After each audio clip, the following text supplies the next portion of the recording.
الحمد لله وكفى وسلام على عباده الذين اصطفى لا سيما على سيد الرسل وخاتم الأنبياء وعلى آله وصحبه ومن بهديه مهتدى. أما بعد،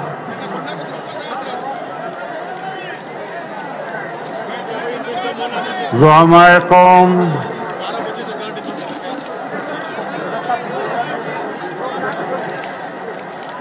بزرگان ملت، میرے دوستوں اور بھائیوں،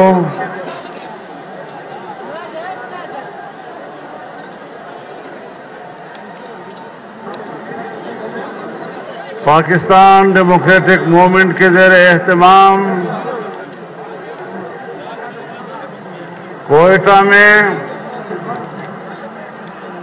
اس فقید المثال اجتماع کے انعقاد پر میں اہل کوئٹہ کو اور اہل بلوچستان کو دل کی گہرائیوں سے مبارکباد پیش کرتا ہوں اور صمیم قلب سے آپ کا شکریہ ادا کرتا ہوں۔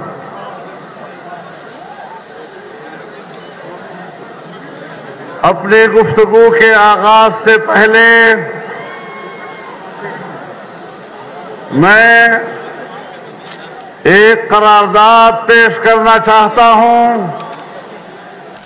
اور آپ کا یہ عظیم الشان اجتماع اس سے اس کی تائید چاہوں گا کہ فرانس کے صدر کی حکم پر جناب رسول اللہ صلی اللہ علیہ وسلم کے خاکے عام دیواروں پہ چسپاں کیے گئے ہیں۔ امت مسلمہ کے اس سے جذبات مجروح ہوئے ہیں۔ فرانس اور ڈنمارک نے بڑا جرم کیا ہے اور ہم انہیں بتانا چاہتے ہیں کہ مسلمان ایک پرامن قوم ہے، امن کا علم بردار ہے، لیکن آپ کے یہ ناپاک اقدامات انہیں رسول اللہ کی دفاع میں شدت پر مجبور کر سکتا ہے۔ ہم آپ کے اس کیے ہوئے توہینآمیز رویے کی شدید الفاظ میں مذمت کرتے ہیں اور پوری امت مسلمہ ایسے حکمرانوں کے چہروں پر تھوکنا چاہتی ہے جو ہمارے رسول اللہ کی توہین کے مرتکب ہوتی ہو۔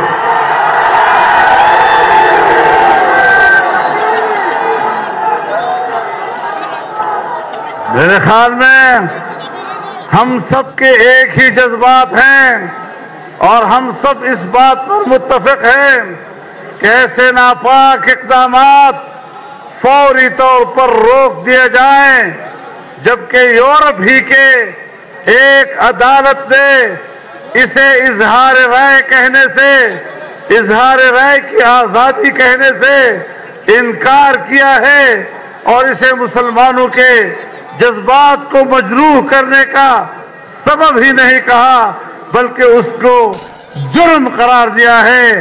پھر اس قسم کے حرکات جب حکمرانوں کی سطح پر ہوں گے تو یاد رکھو پھر رد عمل بھی آئے گا۔ میرے محترم دوستو، گوجرانوالا اور کراچی کے اجتماعات کے بعد کوئٹہ کا یہ تیسرا بڑا اور فقید المثال جلسہ ہے۔ یہاں پر میں پہلی مرتبہ باضابطہ پی ڈی ایم کے پلیٹ فارم سے کراچی میں محترمہ مریم نواز صاحبہ اور جناب کیپٹن صفدر کے ساتھ ہونے والے واقعے کی شدید الفاظ میں مذمت کرتا ہوں اور اسے ایک اخلاقی دیوالیہ پن قرار دیتا ہوں۔ اگر ان کے ذمہ داروں میں کچھ بھی حمیت ہے، کچھ بھی غیرت ہے، تو انہیں چلو بھر پانی میں ڈوب مرنا چاہیے۔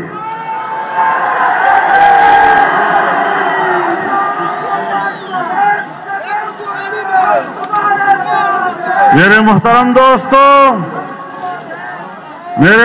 دوستو، جس طرح کراچی میں واقع ہوا، یہاں بلوچستان کے ایک مہمان کو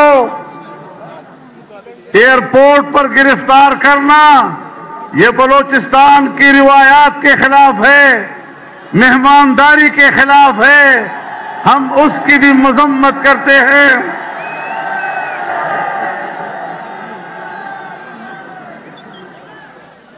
کہتے ہیں مزار قائد پر نعرے لگائے تھے، صفدر کے مزار قائد پر نعرے، یہ تو جرم ہے، اس پر تو کارروائی کی جاتی ہے۔ لیکن جب لاہور کے مسجد وزیر خان میں شوٹنگ ہوتی ہے اور بے حیا عورتیں اور اداکار مسجد میں آ کر اداکاری کرتے ہیں، فلم بندی کرتے ہیں، مسجد کی حرمت اس وقت میں سمجھ میں کیوں نہیں آتی؟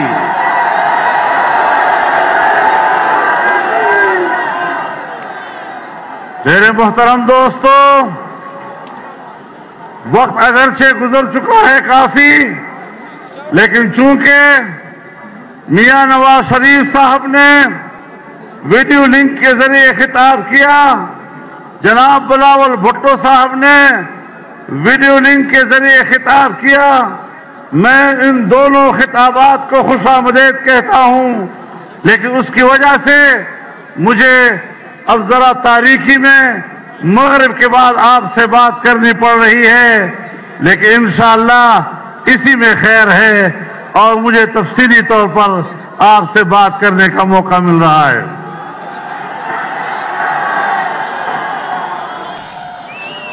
میرے محترم دوستو، 2 دن ہوئے جسٹس فائز عیسیٰ کے خلاف جو ریفرنس نام نہاد کابینہ میں، وفاقی کابینہ میں منظور کیا گیا، پھر ایک جعلی صدر مملکت کے پاس بھیجا گیا، پھر اس نے اس کو عدالت عظمیٰ میں پیش کیا،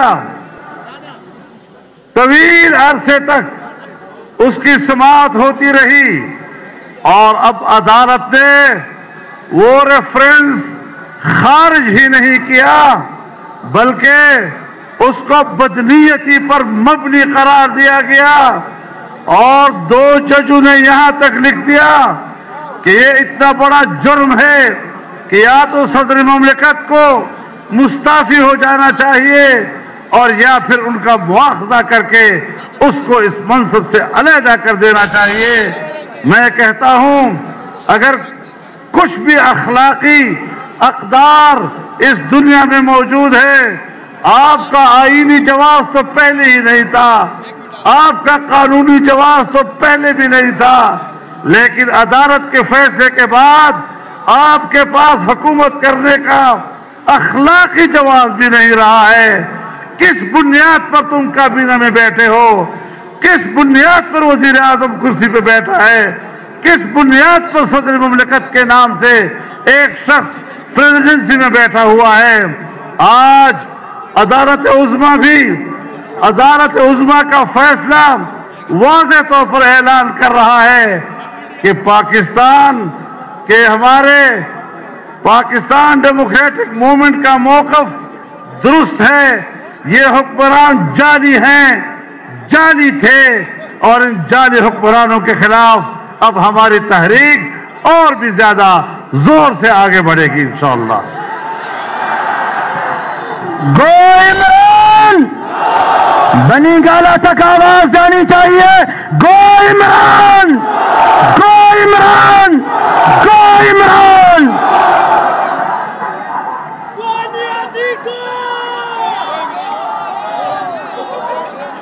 میرے محترم دوستو، میرے بھائیوں، ہم آج بلوچستان کی سرزمین پر گفتگو کر رہے ہیں۔ 18ویں ترمیم کے ذریعے سے صوبوں کو اختیارات میں اضافہ کیا گیا اور جمعیت علماء اسلام نے چاروں صوبوں میں آل پارٹیز کانفرنسز منعقد کر کے ایک اتفاق رائے حاصل کر لیا تھا کہ نہ ہم 8ویں ترمیم میں کوئی تبدیلی ہونے دیں گے، نہ صوبوں کے اختیارات میں کوئی تبدیلی ہونے دیں گے، اور نہ ہی NSC ایوارڈ میں صوبوں کے حصے میں کسی کمی کو ہم قبول کریں گے۔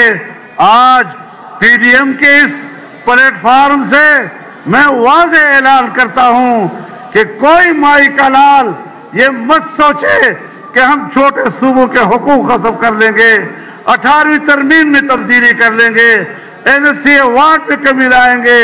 اور آج میں اس میں اضافہ کرتے ہوئے یہ کہنا چاہتا ہوں کہ سندھ ہو یا بلوچستان، اس کے جزائر پر بلوچستان اور سندھ کے عوام کا حق ہے، ان کے بچوں کا حق ہے۔ کوئی مائی کا لال مت سوچے کہ وہ یہاں کے عوام کے حقوق پر اور عوام کے ملکیت پر قبضہ کرنے کی کوشش کریں گے۔ یہ پاکستان ہے، یہ عوام کا ہے، یہ ہم سب کا ہے، اور ہم کسی نادیدہ قوت کو بھی اس بات کی اجازت نہیں دے سکتے کہ عوام کے حق پر اور اس کے حق کی ملکیت پر ڈاکہ ڈالنے کی کوشش کریں۔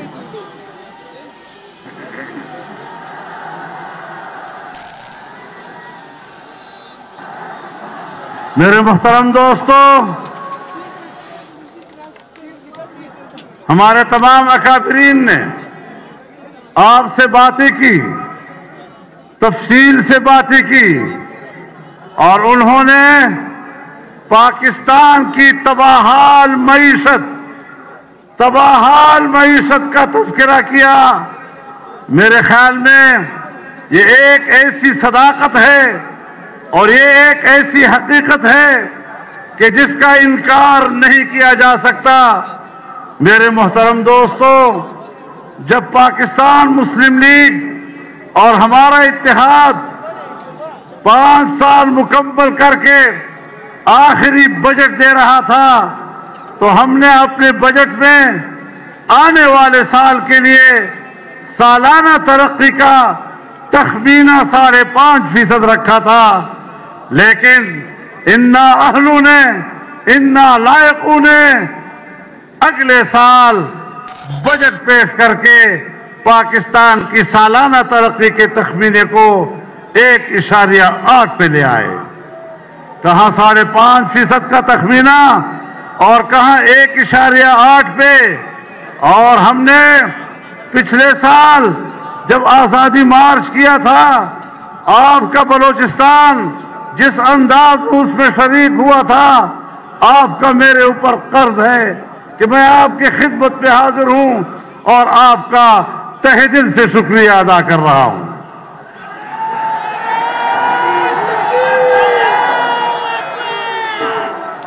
ہم نے اس وقت بھی کہا تھا کہ مزید ملک ان کے حوالے مت کرو، اگر ملک ان کے حوالے ہوتا ہے ملک کی معیشت اور تباہ ہو جائے گی۔ اور پھر وہی ہوا کہ اب جو انہوں نے بجٹ پیش کیا تو سالانہ ترقی کا تخمینہ 0 سے بھی نیچے چلا گیا۔ اب پاکستان کنگال ہے۔ دانشور جانتے ہیں کہ آج کی اس متمدن دنیا میں ریاستوں کی بقا کا دار و مدار دفاع پر نہیں، گو کہ دفاعی قوت ناگزیر ہے، لیکن بقا کا دار و مدار معیشت کے اوپر ہے۔ سوویت یونین کی مثال ہمارے سامنے ہے۔ دفاعی لحاظ سے وہ طاقتور تھا، لیکن معاشی لحاظ سے جب وہ دیوالیہ پن کا شکار ہوا تو سوویت یونین سے دستبردار ہوا اور واپس رشین فیڈریشن کی صورت میں اپنے سابقہ پوزیشن پر واپس چلا گیا۔ آج پاکستان کی معیشت تم نے تباہ و برباد کر دی ہے۔ آج میں آپ کو بتانا چاہتا ہوں کہ یہی ہندوستان تھا، یہی بی جے پی کی حکومت تھی، یہی واجپئی اس کا وزیر اعظم تھا، پاکستان کی معیشت بہتر تھی، ہندوستان پاکستان کے ساتھ تجارت کرنا چاہتا تھا۔ وہ بس میں سوار ہو کر واگا کے راستے لاہور آیا، مینار پاکستان پر کھڑے ہو کر پاکستان کی حقیقت کو تسلیم کیا، چاہتا تھا کہ میری پاکستان سے دوستی ہو، میں پاکستان سے کاروبار کروں۔ افغانستان آپ سے کاروبار کرنا چاہتا تھا، اس زمانے میں ایران آپ سے کاروبار کرنا چاہتا تھا، اس زمانے میں مشرق وسطیٰ آپ سے کاروبار کرنا چاہتا تھا، لیکن آج وہی ہندوستان ہے، وہاں پر اسی بی جے پی کی حکومت ہے، اور آج وہاں مودی کی حکومت ہے، لیکن مودی کا رویہ پاکستان کے ساتھ اتنا دشمنی کا ہے، اتنا معاندانہ ہے، جو صاف یہ بتا رہا ہے کہ پاکستان اب معاشی لحاظ سے کنگال ہو چکا ہے، اور ہماری کمزوری کا فائدہ اٹھاتے ہوئے ہندوستان اب پاکستان کا خاتمہ کرنا چاہتا ہے۔ لیکن میرے محترم دوستو،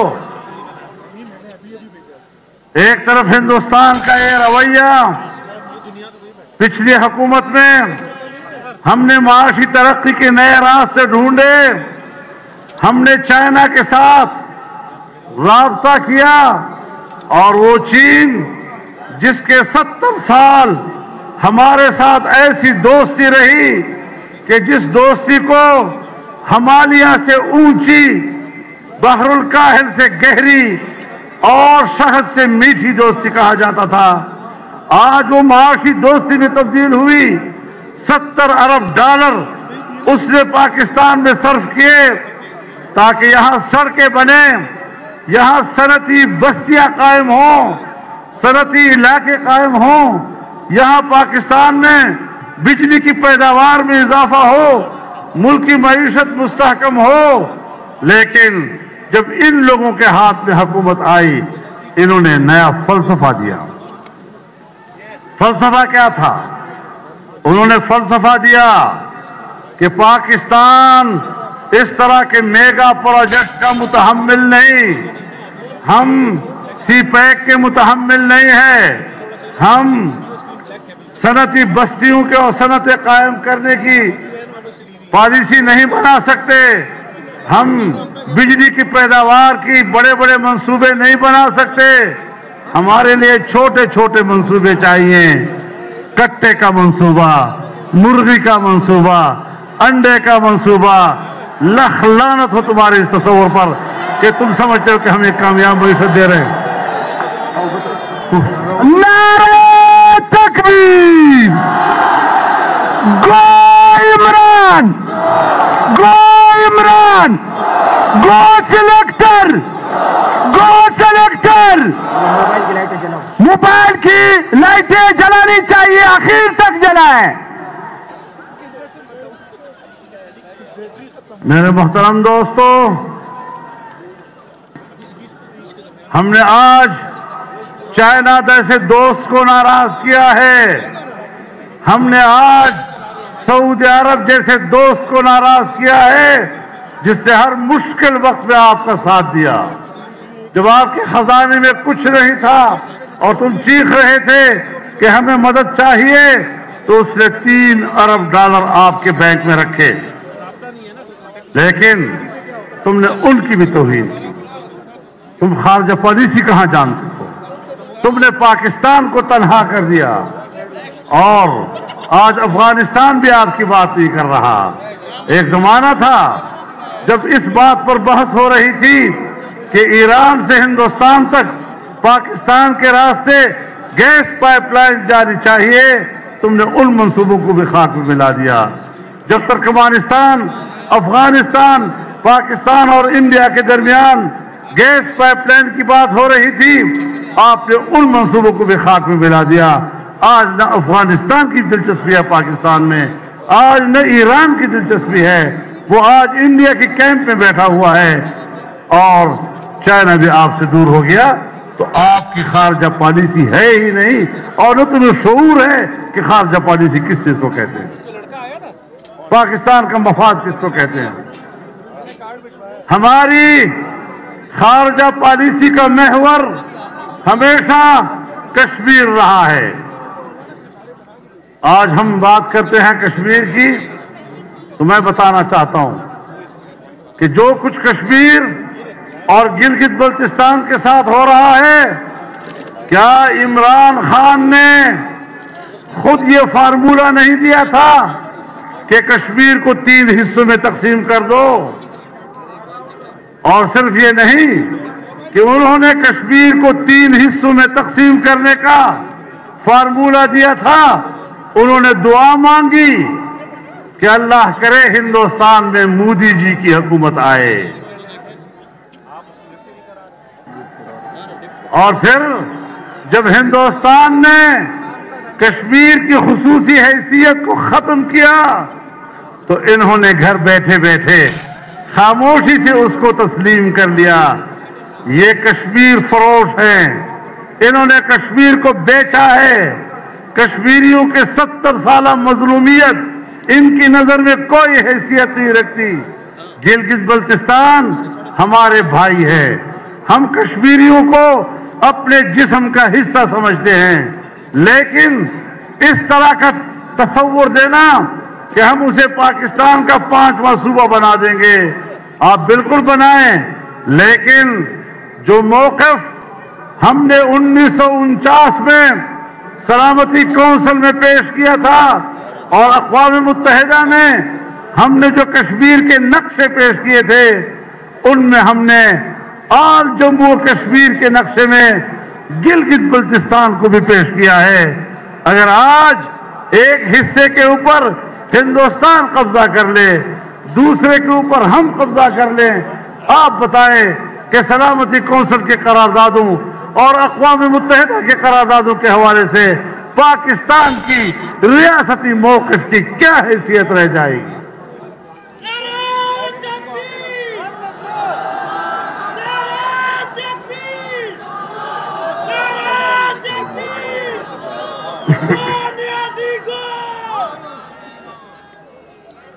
تو میرے محترم دوستو، اور اس پر اضافہ کیا کیا؟ ہم یہ کہتے ہیں آپ کی آل پارٹیز کانفرنس کی وجہ سے ہندوستان خوش ہوا ہے۔ ہندوستان اس سے خوش نہیں ہو سکتا۔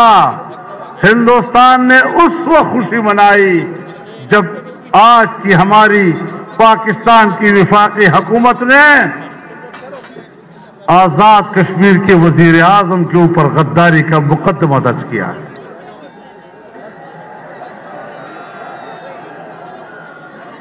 آزاد کشمیر کے وزیر اعظم پر غداری کا مقدمہ درج کرنا، یہ ہے وہ پیغام جو آپ سرحد پار کے کشمیریوں کو بھی دے رہے ہیں اور ہندوستان کو بھی دے رہے ہیں۔ ایک طرف کشمیری ہے جو اب آسمان کی طرف دیکھ رہا ہے کہ ہماری 70 سالہ ان قربانیوں کا کیا بنے گا۔ ہم نے ان کے خون پر سیاست کی، ہم ان کے خون پر اچھلے کودے، ہم نے ان کے خون کو بیچا، ہم نے وہاں کی خواتین کی عصمتوں پہ سیاست کی، ہم نے وہاں کے چھوٹے چھوٹے بچوں کے چہروں سے، ان کے بہتے ہوئے چہروں سے اچھلتے خون پر سیاست کی ہے۔ آپ مجھے بتائیں کہ اس قسم کی پالیسیوں کے بعد کشمیر کا بچہ ہمارے بارے میں کیا سوچے گا؟ میرے محترم دوستو، اس حوالے سے آپ دیکھ رہے ہیں کسی پیک کا کیا حشر ہو گیا، کس طرح ہمارا ایک عظیم الشان منصوبہ آج کٹائی میں پڑ گیا ہے۔ جو حشر پشاور میں BRT کا ہوا ہے، وہ پورے ملک میں سپیک کا ہو گیا، اور سپیک کا ہی نہیں ہوا، جو حشر پشاور کی BRC کا ہوا ہے وہ حشر پورے پاکستان کا ہوا ہے۔ میرے محترم دوستو، بات بڑی واضح ہے، ہم پاکستان کو ایک ریاست کے طور پر تسلیم بھی نہیں کرتے، ہم بار بار اس سے وفاداری کا حلف اٹھا چکے ہیں، اور ایسے حالات میں جبکہ ملک کی معیشت تباہ ہو چکی اور وہ تباہی ریاست کے لیے اب ایک خطرے کی گھنٹی بج گئی ہے، ان حالات میں آپ کا میدان میں آنا، ہمارا میدان میں آنا، یہ پاکستان کی بقا اور اس کی حفاظت کے لیے ہو سکتا ہے، اس کے علاوہ کوئی دوسرا مقصد نہیں ہو سکتا۔ ہم اداروں کے دشمن نہیں، ادارے ملک کے لیے ناگزیر ہوتے ہیں، ہم اداروں کا احترام کرتے ہیں، ہم اداروں کے ذمہ داران کا احترام کرتے ہیں، لیکن اگر وہ پاکستان پر مارشل لا مسلط کرتے ہیں یا ایک جعلی حکومت کی پشتی بانی کرتے ہیں تو پھر ان سے گلہ کرنا، ان سے شکایت کرنا، ان سے احتجاج کرنا ہمارا حق بن جاتا ہے۔ آج بھی ہماری اسٹیبلشمنٹ جعلی حکومت کی پشت پناہی سے دستبردار ہو جائے، آج بھی قوم کے سامنے معذرت کر لے کہ ہم نے الیکشن میں غلط کیا تھا، ہم نے قوم کا مینڈیٹ تباہ کیا تھا، ہم آج بھی ان کو اپنی آنکھوں میں بٹھانے کے لیے تیار ہیں۔ لیکن عجیب بات ہے کہ میں جرم کروں تو میں پاکستان کا دشمن ٹھہروں، میں جرم کروں تو پھر میں سزائے موت کا حقدار بنوں، اور یہ پاکستان کے ایسے مالک کہ عوام کو جانور سمجھیں اور وہ یہ سمجھیں کہ ان جانوروں کے سامنے ہم جو چارہ ڈالیں گے وہ چارہ وہ قبول کریں گے۔ میں علن اعلان کہتا ہوں کہ میں طاقتور سے طاقتور قوت کی بھی اس حیثیت کو تسلیم کرنے کے لیے تیار نہیں ہوں کہ وہ قوم کو جانور سمجھے اور اس کے سامنے جو چارہ ڈالے وہ قبول کرے۔ نعرہ تکبیر! کوئی قدم بڑھاؤ، کوئی قدم بڑھاؤ! لبیک لبیک لبیک لبیک لبیک لبیک!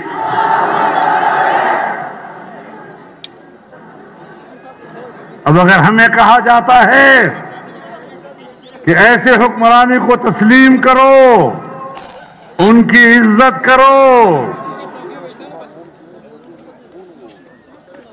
پلان کے مائے پد پریکور دے میرے بات پیزوان روا چھوئی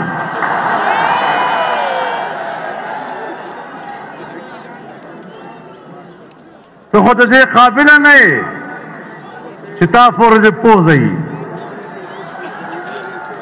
اور سلمان عزت غواڑے، سلمان احترام غواڑے، اور بیاوائی دا ریاست مدینہ دا، ریاست مدینہ دا کوفہ دا کوفہ،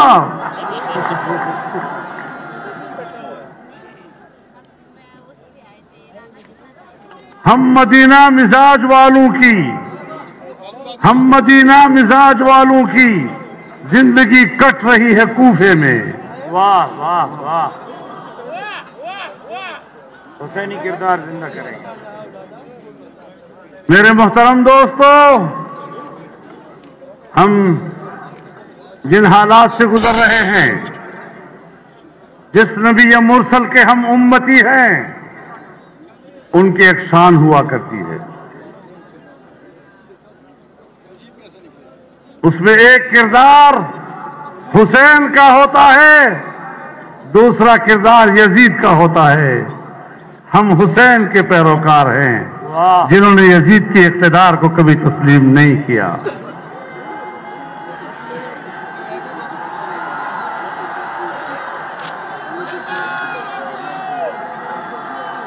اور پھر ڈٹائی کے ساتھ بڑی بے شرمی کے ساتھ کہتے ہیں ہم NRO نہیں دیں گے. اللہ کرتا ہے NRO چاہ گوشتے تھا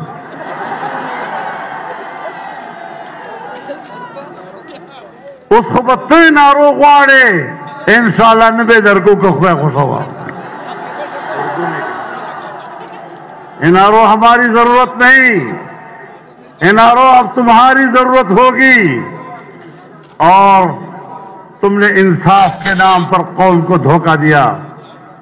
کہنے لگے نوجوانوں کو 1 کروڑ نوکریاں دوں گا. 1 کروڑ 1 کروڑ نوکریاں سن 1947 سے لے کر آج 72 سال تک پاکستان میں کل نوکریوں کی تعداد 1 کروڑ تک نہیں پہنچی ہے. تم 1 سال میں مجھے کس طرح 1 کروڑ کی نوکری دیتے ہو؟ اب کہتے ہیں چرس پیو مت جیو.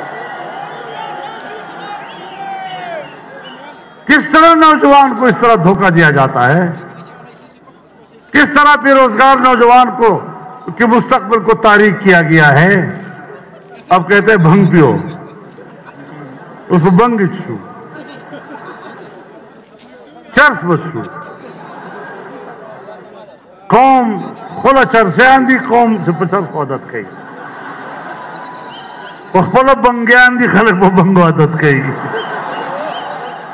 نعرہ تکبیر چمن بارڈر پہ چرس پی کے سونیازی لاکھوں لوگوں کا روزگار چرس پی کے سونیازی گونیازی. میرے محترم دوستو چرسیوں اور بھنگیوں کی حکومت ہمیں نہیں چاہیے. واہ واہ ہمیں شریف لوگوں کی حکومت چاہیے. سنجیدہ لوگوں کی حکومت چاہیے. اور یہ جو میں آپ سے باتیں کر رہا ہوں مجھے پتا ہے کہ کوئٹہ کے گرد و پیش میں کہاں کہاں پر لوگوں کو روکا گیا ہے. جو اس جلسے کے برابر کے لوگ ہیں میں ان کو بھی خطاب کر رہا ہوں. میں ان کو بھی خوش آمدید کہہ رہا ہوں. وہ بھی ہمارے جلسے کے شرکاء ہیں. اور اس سے اندازہ لگا لیا جائے کہ اس طرح آسانی سے ہم پر حکومت نہیں کی جا سکتی. میں آپ کی حکومت کا انکار کرتا ہوں. میں آپ کی حکومت کو تسلیم نہیں کرتا. میں نے پہلے دن سے آپ کی حکومت کو تسلیم نہیں کیا اور آج بھی اسی موقع پہ ڈٹا ہوا ہوں.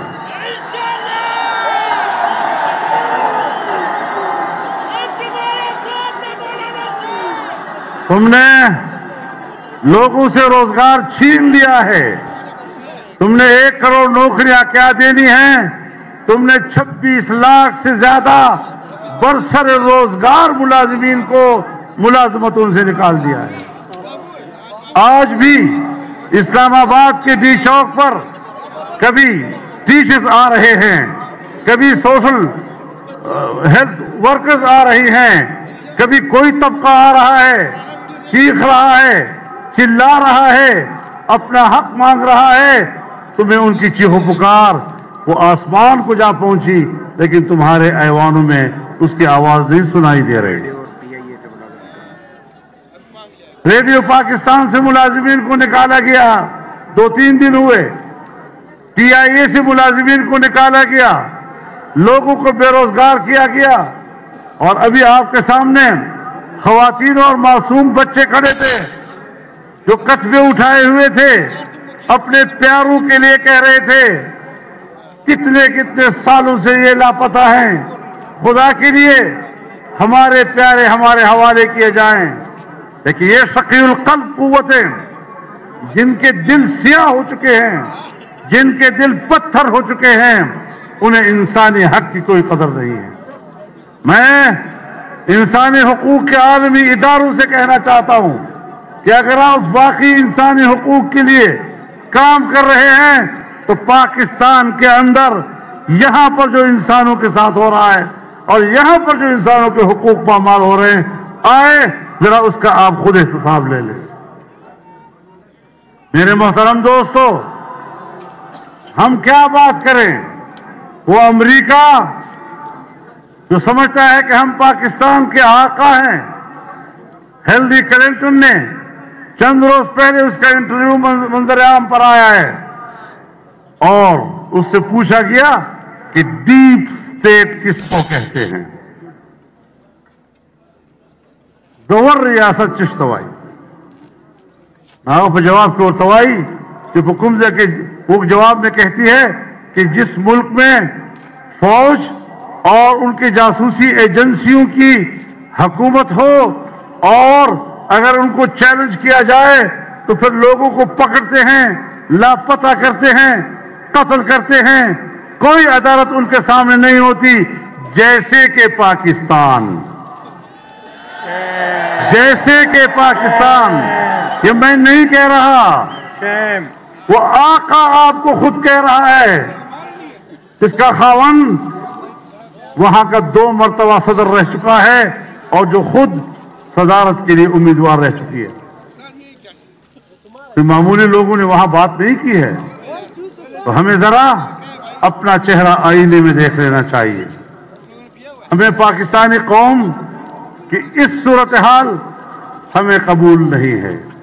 ہم کو ایک آزاد مملکت دیکھنا چاہتے ہیں، ایک خود مختار مملکت دیکھنا چاہتے ہیں، اور ہمارے آباء و اجداد نے ہمیں اگر درس دیا ہے تو آزادی کا درس دیا ہے، اور اگر مجھے محسوس ہو جاتا ہے کہ پاکستان ایک غلام مملکت ہے تو بخدا انشاءاللہ اس وطن عزیز کے لیے آزادی کے جہاد لڑوں گا۔ نعرہ تکبیر! نعرہ تکبیر! نعرہ تکبیر! قائد قدم بڑھاؤ! قائد قدم بڑھاؤ! قائد قدم بڑھاؤ! ہم نے ہمیشہ اس وطن عزیز کو ایک خود مختار وطن کہا ہے۔ ہم نے ہمیشہ پاکستان کی داخلی اقتدار اعلیٰ کی بات کی ہے، اور ہمیشہ پارلیمنٹ میں اور ہر منصب پر ہم نے پاکستان کی اس حیثیت کا حلف اٹھایا ہے، لیکن اگر ہمیں یہ چیز مخدوش نظر آتی ہے تو پھر اس کو اپنی حالت پر واپس لینا یہ ہمارے آباء و اجداد کا درس ہے جسے ہم بھولے نہیں۔ میرے محترم دوستو، اب یہ سفر جاری ہے اور جاری رہے گا انشاءاللہ۔ آپ کی مرضی ہے، ظلم سے نکلنا چاہتے ہو تو ہمت کرو، آگے بڑھو۔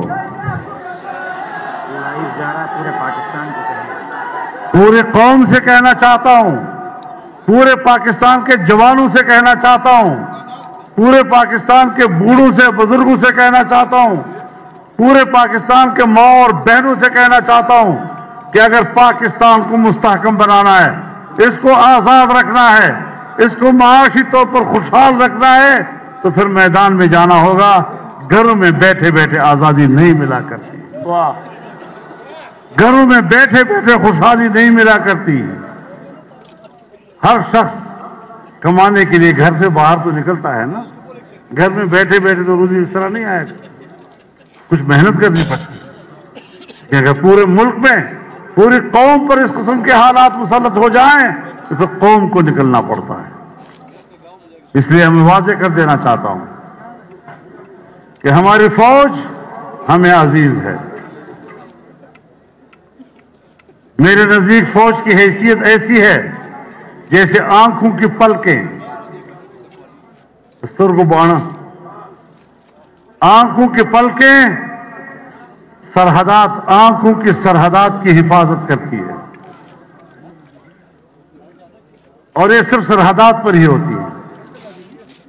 لیکن اگر ان پلکوں کا ایک بال بھی اپنے حد سے تجاوز کر کے آنکھ کے اندر آ جاتا ہے تو پھر آنکھ بے قرار ہو جاتی ہے، تو پھر آنکھ اشک بہاتی ہے، یا تو اشک بہاتے بہاتے وہ بال نکل جائے ورنہ پھر اس بال کو نکالنا پڑتا ہے۔